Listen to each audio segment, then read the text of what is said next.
Oi, aqui é o Ariovaldo Júnior e eu quero deixar uma mensagem para você a respeito de nossa escola de missões que começa agora no mês de julho de 2015. Se você busca conhecimento sobre missões urbanas, plantação de igrejas ou ferramentas para servir melhor ao ministério do qual você faz parte, então este curso é recomendado para você. São 5 meses intensivos morando dentro da estrutura da Igreja Manifesto em Uberlândia, Minas Gerais. Ao todo ministramos cerca de 24 disciplinas nas mais variadas áreas do conhecimento. Para maiores informações, acesse o nosso site.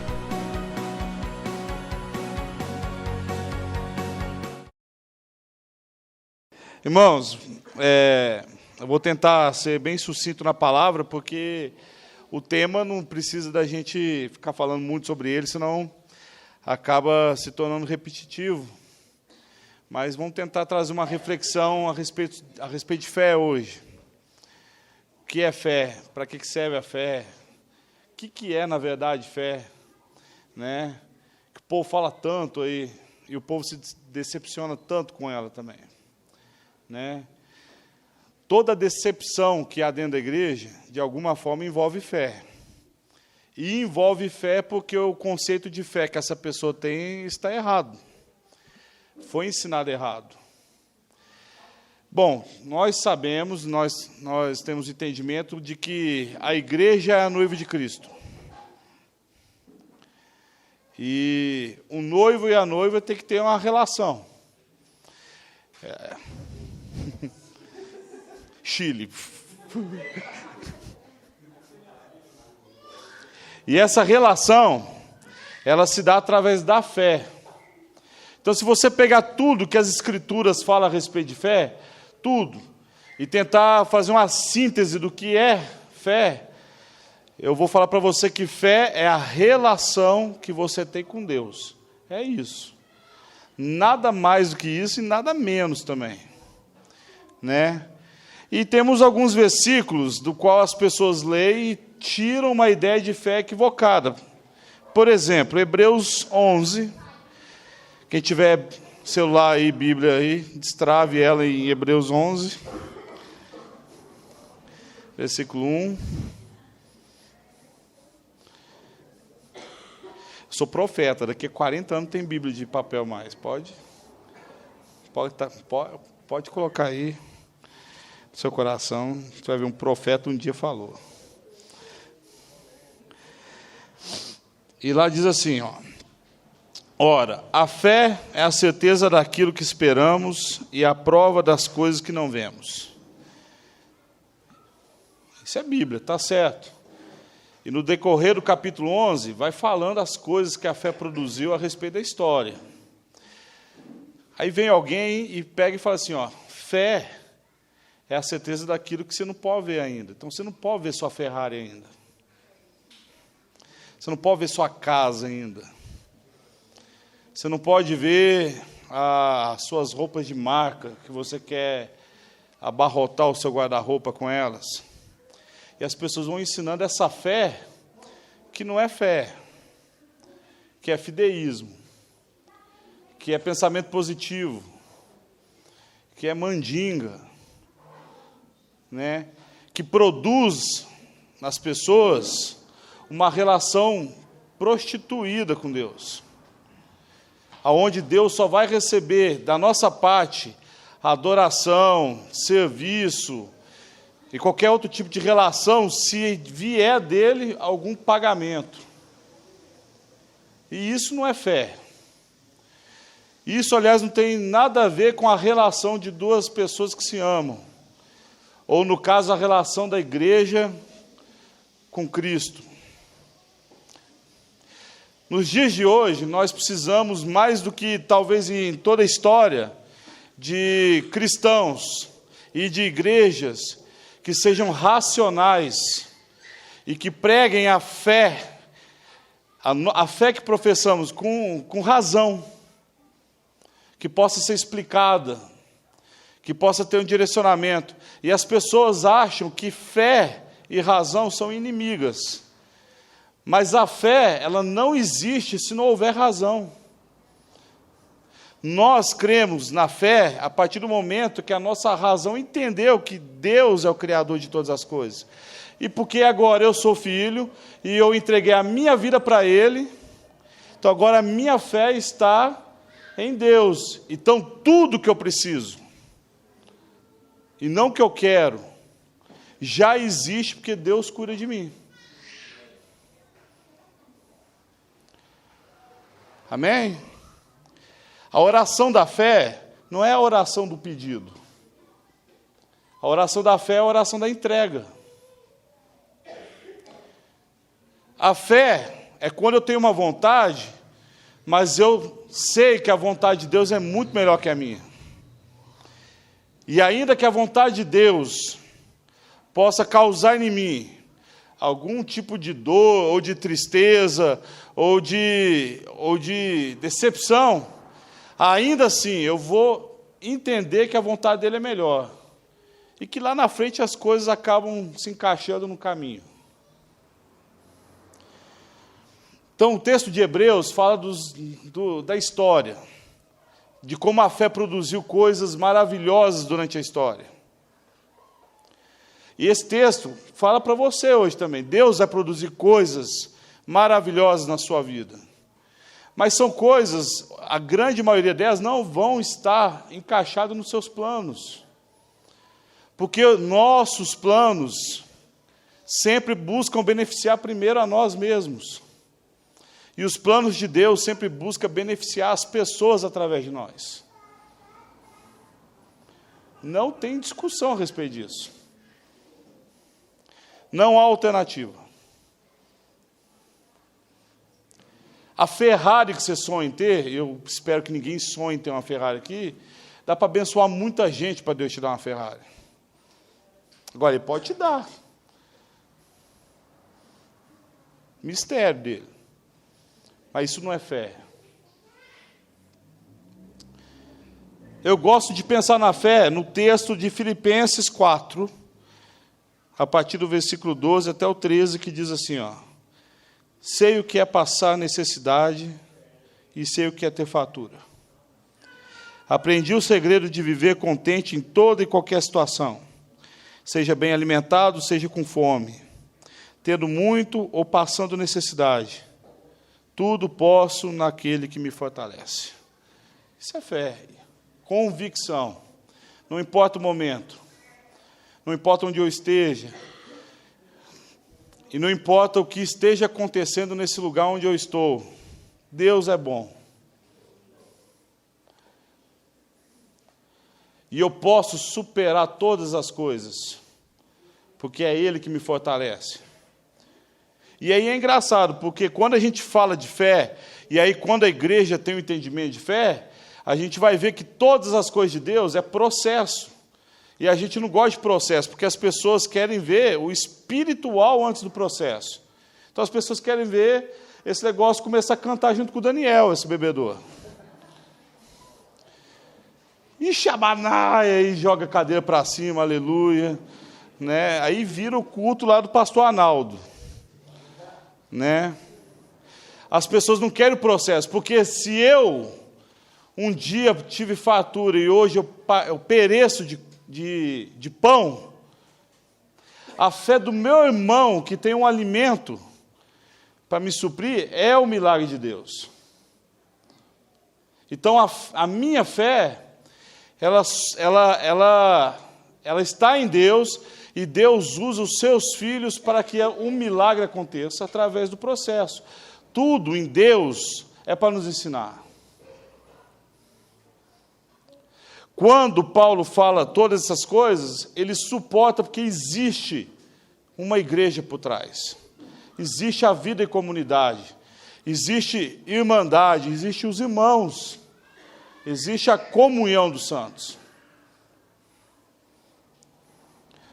E é por isso que no nosso meio, a gente tem que procurar ao máximo conhecer as pessoas, porque nós somos os instrumentos de Deus na vida delas. E talvez você vai precisar dos instrumentos também, porque elas são instrumentos de Deus na sua vida também. Também gosto de ver pelo parâmetro de João, capítulo 16, versículo 33. Eu disse essas coisas para que em mim vocês tenham paz. Neste mundo vocês terão aflições, contudo, tenham ânimo, eu venci o mundo. Fé não é para trazer para você uma sensação de que quando você aceita Jesus, as coisas passam a ser diferentes na sua vida. Quando eu converti há 12 anos atrás, 12 anos, quem dera, né, se eu fosse novo assim, 24 anos atrás, é a metade, né? Me falavam que quando se converte, a alegria que enche seu coração é uma coisa inexplicável. De fato é. Só que eu pensava assim, que não podia ter mais tristeza. Eu, com 14, 15 anos, eu tratava a tristeza como algo demoníaco na minha vida. Por quê? Porque começava me ensinando errado. Depois eu começava a olhar para os caras, e os caras, meus amigos lá escutando Iron Maiden, eu falava assim, como esse povo é infeliz. Infeliz é eu que nunca fui no show do Iron Maiden. E que eu tenho que ir antes que eles morram, né? Ou que eu morra. Não, eles primeiro.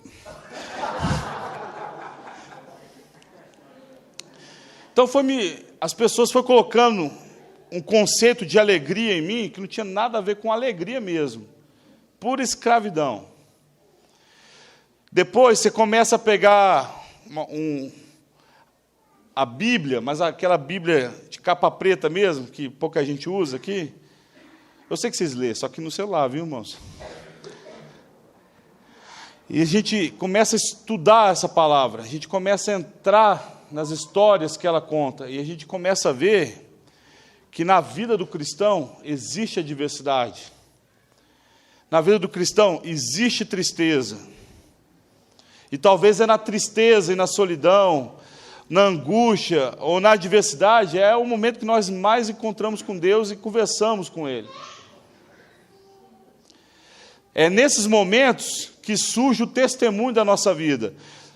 Talvez não um testemunho espiritual demais, onde Deus moveu um monte de coisa de lugar, mas da gente conhecer de verdade esse Deus, o carinho, o amor, sentir que isso realmente nos abraça, nos acolhe.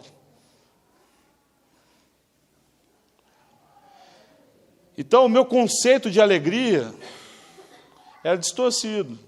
Meu conceito de tristeza era distorcido. E o meu conceito de fé foi no mesmo pacote. Então, toda vez que tinha alguma coisa esquisita no meu ponto de vista, é porque eu não tinha fé. E quantas vezes eu fui massacrado por essa visão demoníaca? Quantos de vocês já foram? E quantos de vocês hoje estão passando momentos de agonia? E eu quero dizer para você, meu irmão, que é esse momento que você tem que usar a fé para conversar com Deus. Porque esse é o mecanismo. Ontem eu fui no velório. Alguns aqui foram no velório do pastor Helder, que era um pastor muito querido nosso. E é triste, né? Velório é sempre triste. A Bíblia fala que não há lugar melhor para você ir do que velório. Se você tiver uma festa e um velório, prefiro ir no velório. E o velório ontem foi especial, porque geralmente os velórios são recheados de demagogia. Né? Até Hitler fica bonzinho no velório. Mas o velório de ontem contou a história contou o testemunho de uma pessoa. E sabe uma coisa, irmãos? Mais forte que a dor é a convicção. Todo mundo ali viveu a tristeza, vive ainda a tristeza, vive a dor, vive o luto, né? A angústia de ter perdido alguém e nunca mais vai ver, mas a convicção fica tão acima disso que as pessoas sabem que o pastor Helder agora cumpriu a carreira, agora está com o pai.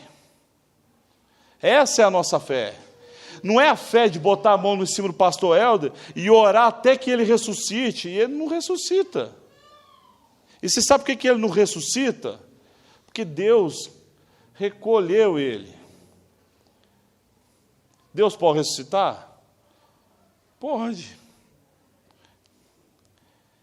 E durante a história, se a gente lê a história das Escrituras, quanta coisa Deus podia fazer e não fez. Por quê?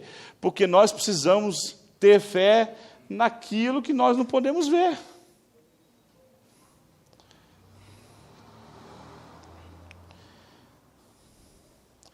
Então, por exemplo, Abraão,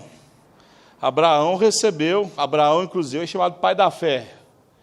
Ele recebeu a promessa de Deus, né?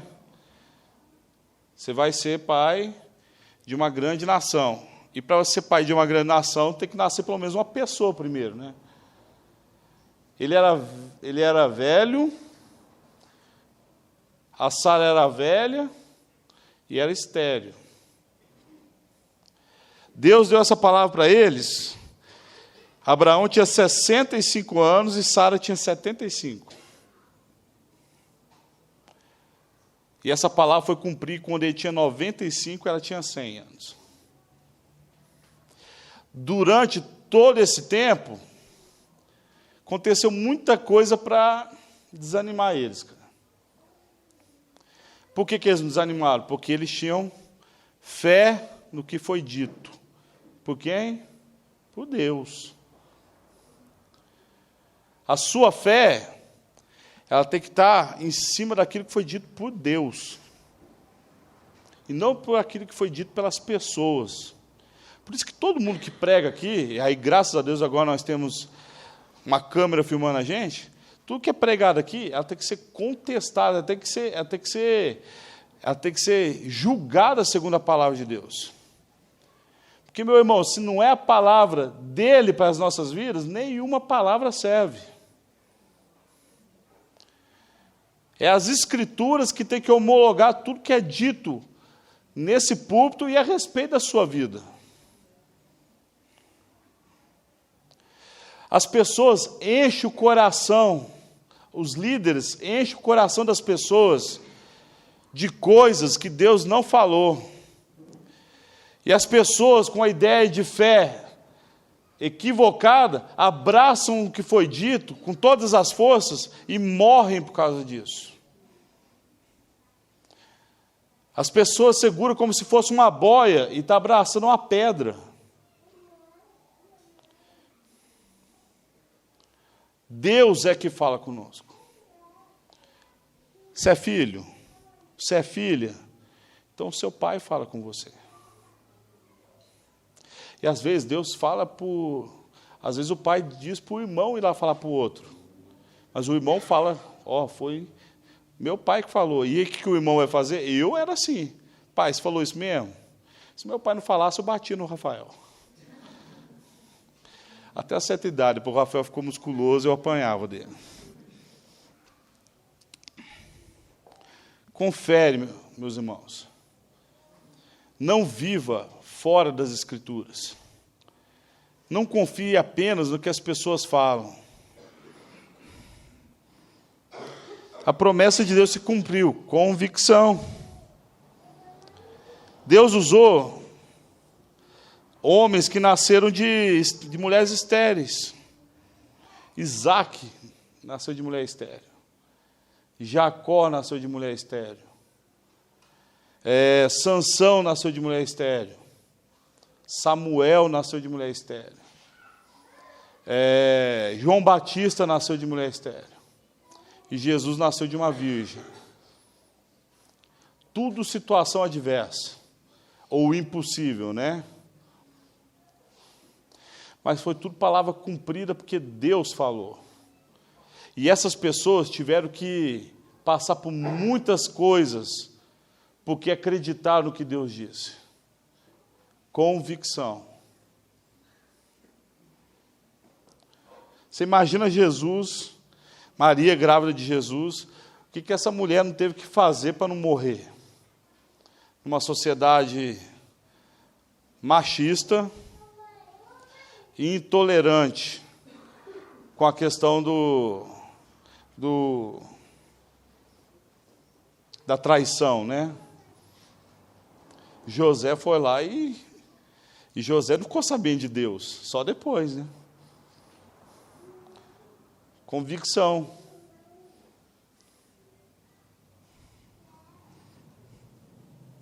A terra prometida que tinha que ser conquistada.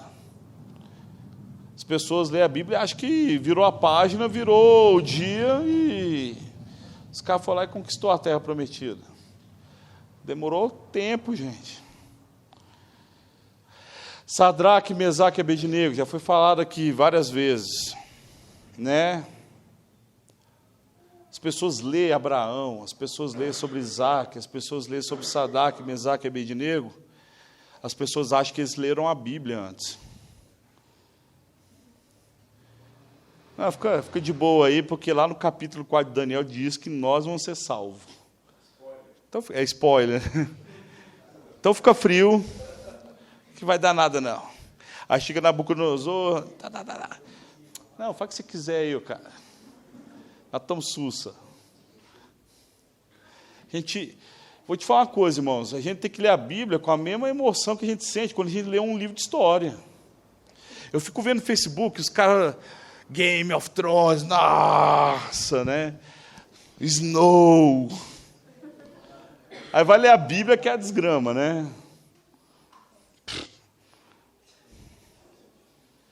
Abraão de novo.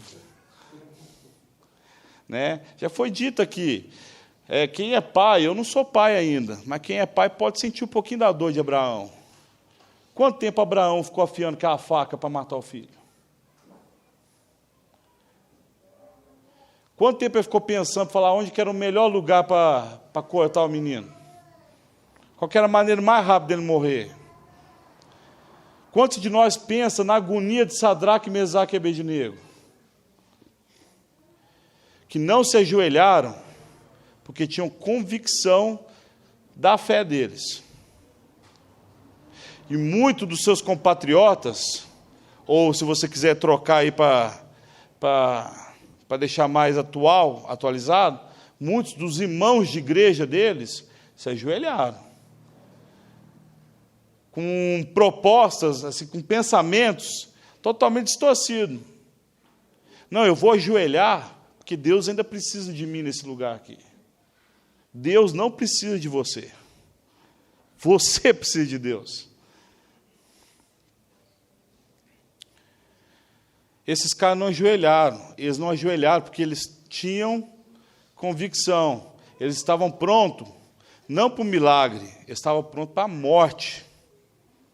Quantos de nós estamos prontos para a morte? Esses caras viram a fornalha sendo aquecida 7 vezes mais do que o normal. Esses caras viram os caras que aumentaram a fornalha lá, parece que tinha um fogão lá, né? Jogar lenha, né? Morrerem porque o negócio ficou muito quente. E esses caras ainda vira para Nabucodonosor e fala assim, ó, rei, saiba tu que Deus é poderoso para nos livrar da fornalha. Mas se ele não nos livrar, ainda assim não ajoelharemos. Espilão. Diante da estátua. Esses caras não leram o livro de Daniel. Eles foram para a morte. E não morreram porque Deus queria contar uma história. E porque Deus queria contar uma história a respeito de 3 homens, nós temos a pretensão de achar que Deus tem que contar a mesma história com a nossa vida. É por isso que a gente anda matando Isaac todo dia e achando ruim com Deus. Porque a gente acha que Deus tem a obrigação de fazer com a gente o que Deus fez com Abraão. E a história de Abraão é a história de Abraão. Não adianta fazer campanha de Abraão na igreja, porque a sua história é outra. A minha história é outra. Abraão tinha o coração convicto na fé dele. Mas às vezes Deus quer que a gente mate o nosso Isaac, porque o nosso Isaac está acima da fé.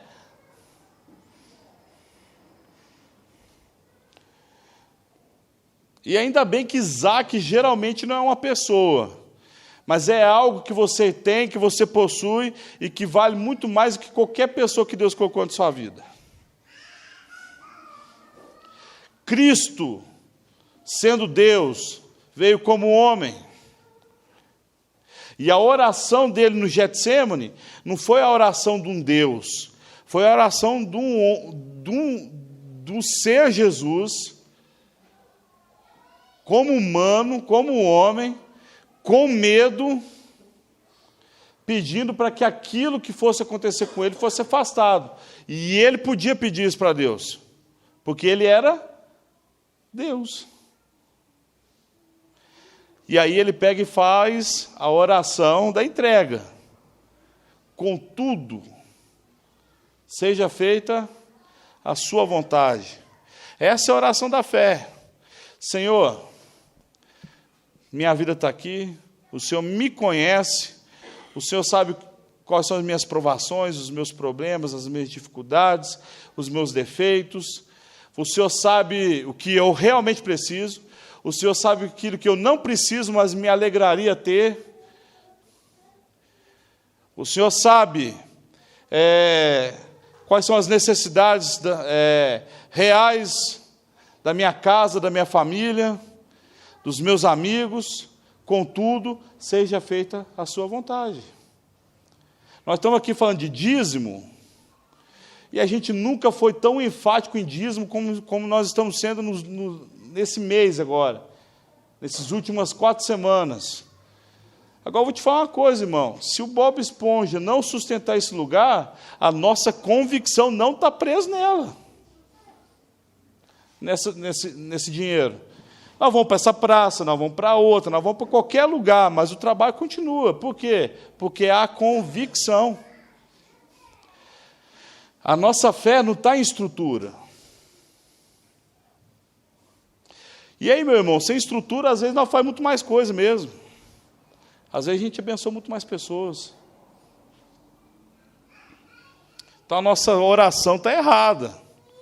A oração modelo, às vezes, que o Daniel falou aqui, que é a oração do Pai Nosso, ela está sendo orada no singular no nosso coração. A nossa boca fala o plural, mas a intenção do nosso coração é no singular. Pai meu que está no céu, santificado seja o vosso nome, venha a mim o teu reino, seja feita a tua vontade, entre aspas, né? Se na terra como no céu. O pão que o Senhor me deu, que o Senhor me dá a cada dia, que o Senhor me deu hoje, né? Abençoa, né?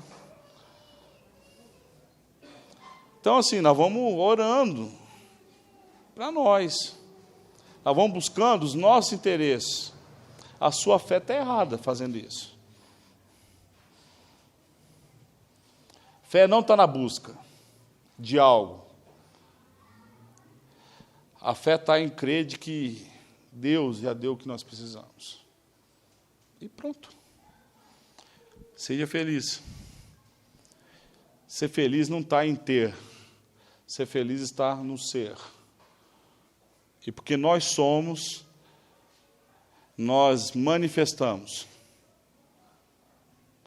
a fé, a graça, o serviço, para que o nome do Senhor seja glorificado. Amém? É isso, irmãos. Não tem muito o que ficar falando sobre fé. Esqueça essa fé de eu tenho fé que eu vou realizar. Você tem a fé que você vai realizar os planos de Deus. E felizmente você não sabe deles ainda. Porque se você soubesse, tentaria persuadir Deus. Assim como nós persuadimos as pessoas o tempo todo. Nós damos os nossos jeitinhos para que as coisas que nós planejamos possam, de alguma forma, dar certo. Não dá. Nós fazemos as coisas na surdina como se não houvesse o olhar do onipotente. E há.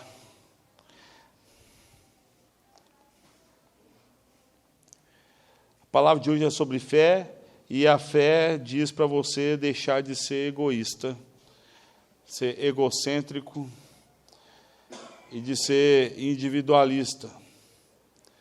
Não há como viver fé se nós não vivemos a comunhão, a unidade, a amizade, o estarmos juntos e entendemos que o milagre na vida do meu irmão vai ser operado através de mim e de você, que somos os instrumentos de Deus. E quando for necessário o sobrenatural da cadeira flutuar e a mesa girar, Deus faz. Mas Ele prefere usar nós. Eu vou te falar uma coisa para encerrar. Usar nós é muito mais sobrenatural do que uma cadeira flutuar. Porque a cadeira cumpre com a função dela 100%. Ela serve para as pessoas sentar. E ela cumpre com essa função. E nem sempre nós cumprimos com a nossa. Amém? Arrependam-se. Senhor, nós queremos, Senhor, te pedir perdão pelos nossos pecados e pela nossa falha, Senhor. Às vezes nós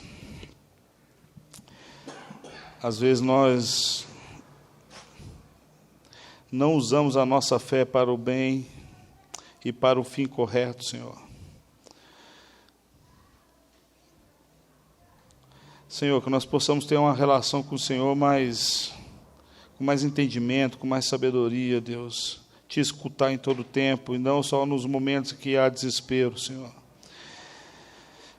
Que a nossa vida possa estar à disposição das pessoas, em servi-las, ó Deus, em acudi-las.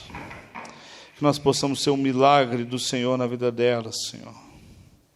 Que a nossa oração possa ser a oração da entrega, Senhor Deus. Que tudo que eu tenho, tudo que sou, Pai, possa ser colocado à disposição da Tua igreja, do Teu reino, Senhor. Que a alegria verdadeira, Senhor Deus, que é estar ao Teu lado, Senhor Deus, possa gerar isso em nós, Senhor Deus. Essa vontade de ser a bênção do Senhor na vida dos nossos irmãos. Senhor, que o Senhor nos dê paz, tranquilidade, nos momentos difíceis, Senhor. O Senhor nos abraça no momento de tristeza. O Senhor nos dê a resposta nos momentos de dúvida, Senhor. Mas não nos deixe, Deus, sermos enganados, ó Deus, por nada que não seja do Teu reino, Senhor Deus, que não seja da Tua boca, Pai. Abençoe-nos, Senhor. É o que nós te pedimos, Senhor. Toda a honra e toda a glória seja dada ao Senhor. Amém.